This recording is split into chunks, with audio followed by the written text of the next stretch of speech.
तो चलिए बुलेटिन की शुरुआत इस बड़ी खबर से करते हैं। इस वक्त सुशांत के घर पर सीबीआई की टीम पहुंची हुई है। सीबीआई की टीम लाव लश्कर के साथ पहुंची हुई है। आपको बता दें कि वहां पर 14 तारीख के दिन किस तरह का घटनाक्रम था, इसका पूरा रिक्रिएशन करने के लिए सुशांत के घर सीबीआई की टीम पहुंची है। सीबीआई की टीम 2 दिनों पहले ही मुंबई पहुंच गई थी और पिछले 2 दिनों से वो लगातार सारे साक्ष्य जुटा रही है। उन्होंने वो तमाम लोग जो सुशांत सिंह राजपूत के साथ आखिरी वक्त पर थे उनसे पूछताछ की है, कई और लोगों से पूछताछ की है, जो जांच अधिकारी थे उनसे सारे दस्तावेज हासिल किए हैं, ऑटोप्सी रिपोर्ट हासिल की है, पोस्टमार्टम रिपोर्ट हासिल की है, सुशांत का मोबाइल फोन, उनके कपड़े हासिल किए हैं और इस वक्त सुशांत के घर पर सीबीआई की टीम पहुंची हुई है। अभी तकरीबन ये कह सकते हैं आपके 1 घंटा तक आधा घंटा हुआ है सुशांत के घर पर सीबीआई की टीम पहुंचे हुए और उनके साथ में जो सुशांत के कुक थे, जिन्होंने आखिरी बार सुशांत को देखा था, उन्हें जूस दिया था, जिंदा देखा था, वो नीरज तो मौजूद है। सिद्धार्थ पिठानी को भी सीबीआई की टीम लेकर गई है। ये माना जा रहा है कि आज जो सीबीआई की टीम वहां पर पहुंची है वो रिक्रिएट करेगी किस तरह के सर्कमस्टेंसेस थे वहां पर, किस हालातों में उन्होंने सुशांत को वहां पर देखा था। ये जो 2 लोग थे जो आखिरी वक्त में सुशांत के साथ थे, उनसे उस कमरे का हाल जाना जाएगा और वहां पर वापस वैसे साक्ष्य जुटाने की कोशिश की जाएगी। बहुत हद तक ये चीज़ आज सीबीआई की टीम को क्लियर हो जाएगी रिक्रिएशन से, कि ये माना जा रहा है, जो जानकार बता रहे हैं कि 70% चीज़ें क्लियर हो जाएगी कि सुशांत ने आज मौत हुई थी उसकी सुसाइड से या मर्डर। ये चीज़ आज सीबीआई की टीम इस चीज तक शायद पहुंच जाए।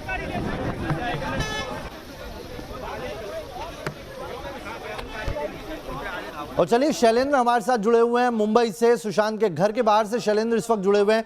शैलेंद्र, सीबीआई की टीम अंदर पहुंच गई और तकरीबन ये कह सकते हैं कि 30 मिनट से ज्यादा वक्त हो चुका है।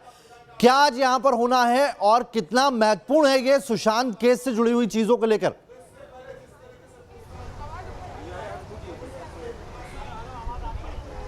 देखिए, सबसे पहले मैं बताऊं कि आधे घंटे का वक्त बीत चुका है। सीबीआई की टीम जो है वो भीतर गई, तमाम अफसर जो हैं वो अपने पूरे लाव लश्कर के साथ भीतर गए हैं। साथ में 4 फॉरेंसिक डॉक्टरों की टीम जो थी वो साथ में है। इसके अलावा 3 वो लोग जो 14 जून के दिन सुशांत के घर में मौजूद थे, उसमें से एक नीरज, सिद्धार्थ पिठानी और दीपेश सावंत, ये 3 लोग हैं जिन्हें लेकर सीबीआई की टीम भीतर गई है। दरअसल आज सीबीआई की टीम को पूरे इस घटनाक्रम को रिक्रिएट करना है, क्राइम सीन को रिक्रिएट करना है, किन परिस्थितियों में और किन समय में इस पूरे घटनाक्रम को अंजाम दिया सुशांत सिंह राजपूत ने, उन्होंने आत्महत्या की या उनकी हत्या की गई। इससे कहीं ना कहीं ये पर्दा आज के इस रिक्रिएशन से साफ हो पाएगा। जानकारों के मुताबिक कुछ हद तक सीबीआई की टीम को एक जांच का एक जो दिशा है वो तय हो जाएगा कि आखिर जांच जो टीम है उसको किस तरफ जांच करना, और इसी सिलसिले में आज सीबीआई की टीम यहां पर पहुंची हुई है अपने फॉरेंसिक डॉक्टरों के साथ। जी शैलेंद्र बने रहिए हमारे साथ। और भी चीजें हैं जो आपसे पूछनी होगी हमें और समझना होगा कि कितना वक्त लगेगा यहां पर सीबीआई की टीम को। लेकिन पहले आपको ये बताते हैं कि सुशांत डेथ मिस्ट्री में एक बड़ी चीज सामने आई है। वो मॉर्चुरी कूपर अस्पताल की, जहां पर सुशांत का पोस्टमार्टम हुआ था, वहां पर रिया चक्रवर्ती भी मौजूद थी और रिया चक्रवर्ती उस वक्त रो रही थी। रिया चक्रवर्ती ने सुशांत के सीने पर हाथ रखकर क्या कहा था, देखिए इस रिपोर्ट।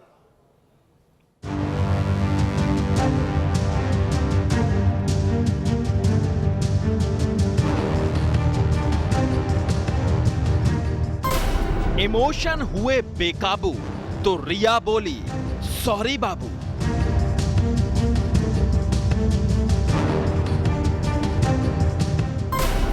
फिल्म मेकर ने खोला राज, मोरचुरी में ड्रामेबाज।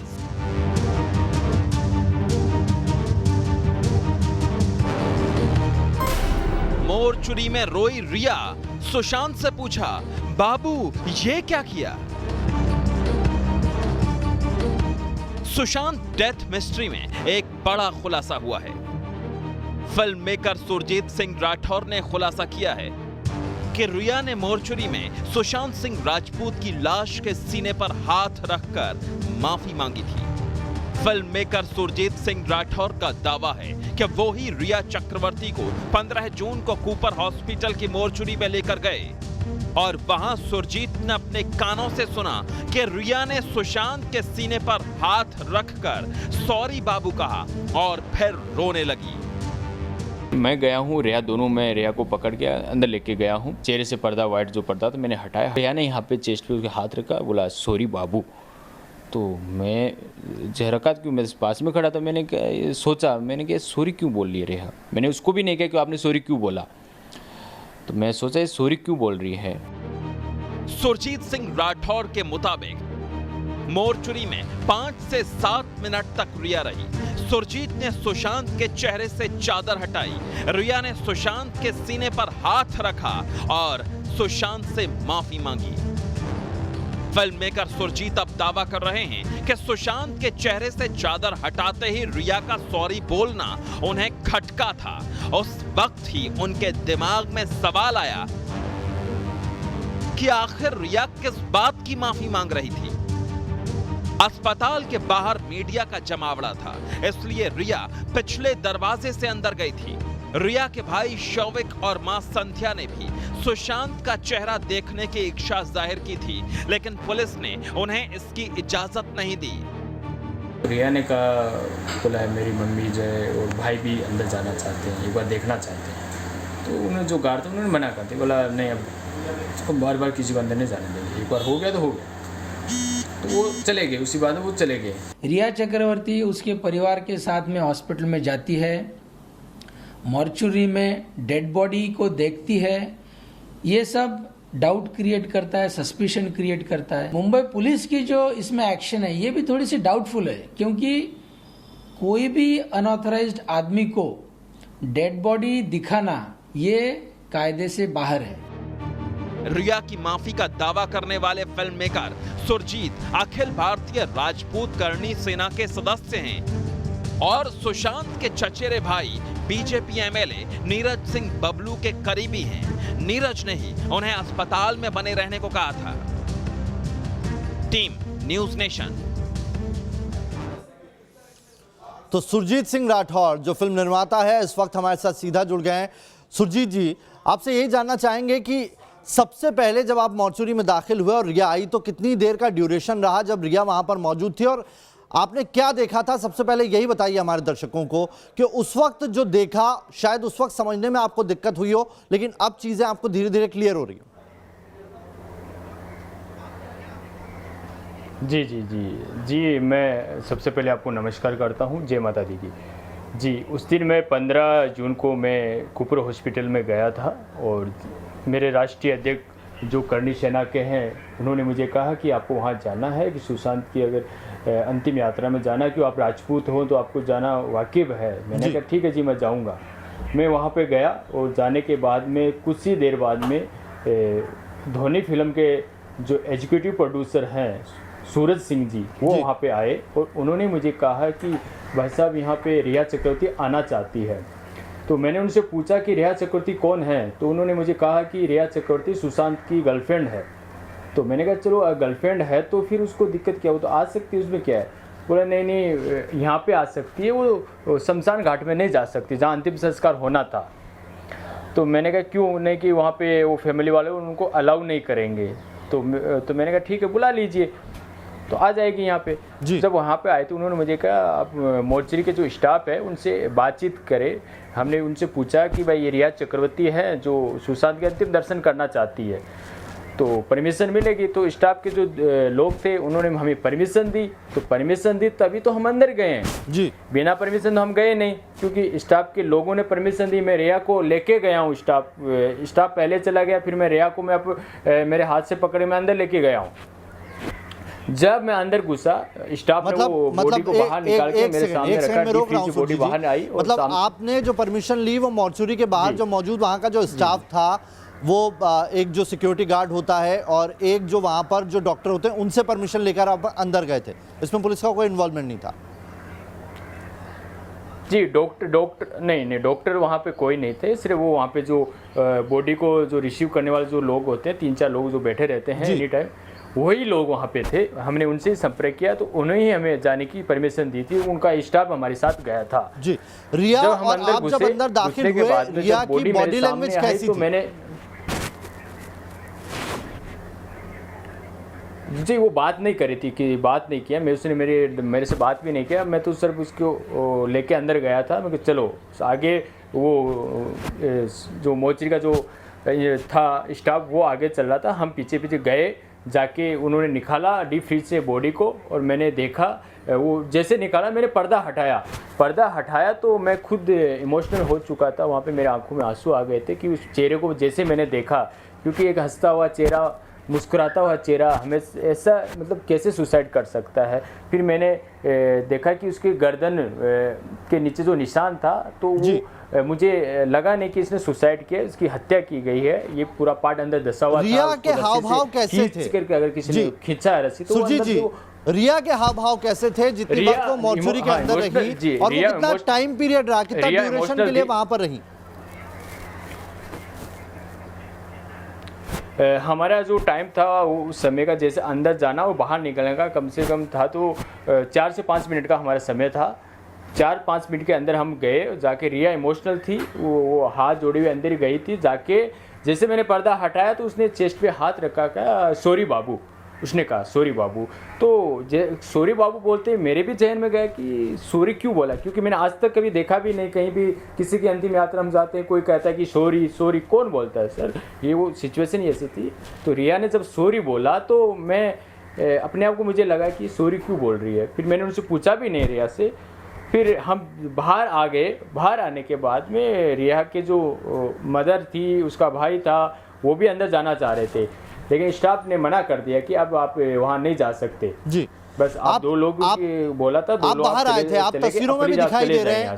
सुरजीत, आप तस्वीरों में भी दिखाई दे रहे हैं, जब रिया बाहर आ रही है तब आप भी थे, साथ में एक शख्स और है। रिया बाहर आके अपने परिवार से मिलती हैं, क्या आपको अंदाजा है क्या बातचीत हुई थी उस वक्त उनके बीच में? उनके भाई और मदर जो दोनों मौजूद थी, उनसे क्या बातचीत की रिया ने, क्या उन्हें कहा बाहर निकलने के बाद पहली बार?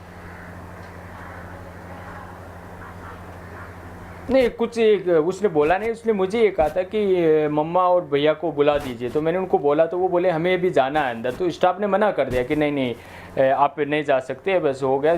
जब तक सामने से फोटोग्राफर वगैरह मीडिया वाले आ गए तो फ़ोटो क्लिक करने लगे, तो उसने समझा कि हम निकलते हैं। तो वो लोग वहाँ से हम बाहर आए और निकल गए थे। रिया चली गई थी फिर वहाँ से। आपकी बात हुई थी रिया के परिवार से भी, उनके भाई या उनकी मदर से भी बात हुई थी आपकी? उनके हाव भाव कैसे थे? हाँ जी बिल्कुल, मेरा हेलो हाय नमस्कार इतना ही हुआ था। हाँ, वो नॉर्मली हाव भाव थे, हेलो हाय नमस्कार हुआ था। मेरे बारे में उन्होंने सूरज सिंह जी ने बताया कि सुरजीत सिंह जी हैं जो प्रोड्यूसर भी हैं और करनी सेना के सदस्य हैं। तो मुझे लगा कि कहीं ना कहीं मुझे हेल्प मिलेगी। मैं पूछना चाहूँगा कि रिया गर्लफ्रेंड थी, तो मैं पूछना चाहूँगा कि कैसे किया सुशांत ने, क्यों सुसाइड किया, क्या हुआ था। तो मुझे पता चला कि सूरज सिंह जी ने मुझे कहा था कि रेहा और उसके दोनों के बीच में अभी झगड़ा चल रहा था, जिसकी वजह से रेहा को वहाँ से निकाल दिया था सुशांत ने, और वो रेहा अपने घर पे भी आ गई थी और उससे थोड़ी सी दूरी बनाए रखी हुई थी। सुरजीत जी, अब ये तमाम जो खबरें चल रही हैं, आप भी देख रहे होंगे जो न्यूज़ चैनल्स पर खबरें आ रही हैं, किस तरह की अलग अलग थ्योरीज सामने आ रही है। अब आप अगर उस मंजर को याद करते हैं जब रिया और आप मॉर्चरी में मौजूद थे, क्या आपको कोई अलग इक्वेशन नज़र आता है? क्योंकि अब रिया पर भी कई सारे आरोप लग रहे हैं, रिया के परिवार पर भी आरोप लग रहे हैं। हालांकि सीबीआई जांच कर रही है, जो चीज़ें होंगी वो सामने आएंगी, लेकिन अब आपको क्या नज़र आता है उस वक्त वो मंजर को याद करते होंगे? क्योंकि दिमाग में आपके भी यकीनन कई सवाल कौंधे होंगे। जी बिल्कुल ऐसा है, क्योंकि मैंने पहले ही मैंने ट्वीट भी किया था कि ऐसी कोई लड़की नहीं होती जो अपने बॉयफ्रेंड को इसके साथ इस तरीके से बर्ताव करें, कोई नहीं चाहता। तो मैंने ट्वीट भी किया था, आज काफ़ी वो ट्वीट भी वायरल हो रहा है कि सुरजीत सिंह ने ट्वीट किया है, लेकिन उसने सॉरी बोला। तो मुझे अभी लग रहा है कि किस वजह से सॉरी बोला, कहीं ना कहीं क्या रिया उन कातिलों से संपर्क में रही है जिसकी वजह से सॉरी बोला। उसको बाद में पता चला हो कि सुशांत को हत्या होगी, उसको मार डाला गया, तो उसकी वजह से सॉरी बोला हो, या उसका ब्रेकअप हो गया उसकी वजह से सॉरी बोला हो। ये मुझे नहीं लग रहा है कि किस हिसाब से उसने बोला है। हो सकता है कि वो कातिलों से मिली हो। मेरा तो सिर्फ एक बंदे पे है आरोप, जो सुशांत का दोस्त बताता है, संदीप सिंह अंडरग्राउंड क्यों है, क्यों बाहर नहीं आता, क्यों वो सपोर्ट नहीं करता सीबीआई को, क्यों वो मुंबई पुलिस को सपोर्ट में नहीं करा, वो अंडरग्राउंड हो चुका है, वो बाहर क्यों नहीं आता, क्यों मीडिया से बात नहीं करना चाहता, वो जो अपने आप को कहता है कि मैं सुशांत का दोस्त हूं। सुशांत का दोस्त था तो उसे सामने आना चाहिए। बहुत बहुत शुक्रिया सुरजीत जी। फिल्म निर्माता सुरजीत सिंह हमारे साथ जुड़े हुए थे और हमसे बात कर रहे थे। वो बता रहे थे कि मॉर्चुरी में कैसे रिया चक्रवर्ती गई थी और वो रो रही थी और उन्होंने पहला शब्द जो सुशांत के को देखने के बाद कहा था वो ये कहा था, सॉरी बाबू। बहुत बहुत शुक्रिया आपका हमारे साथ जुड़ने के लिए। शैलेंद्र हमारे साथ जुड़े हुए हैं। लेकिन एक बड़ी खबर बता दें, सुशांत के भाई नीरज सिंह बबलू का बड़ा बयान आया। सिद्धार्थ पिठानी शुरू से ही संदिग्ध था।